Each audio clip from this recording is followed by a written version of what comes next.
Today we're going to replace the recoil starter on a Honda HRX 426 lawnmower. Firstly, remove the 3 nuts with a 10mm socket spanner. You will now be able to release the recoil. To lock the starter into place, place a screwdriver in between the pulley and starter housing. To attach the handle back, thread the end of the rope through the hole and tie into a tight knot.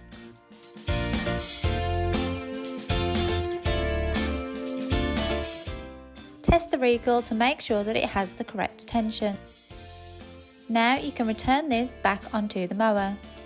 Secure the 3 nuts using the 10mm socket spanner.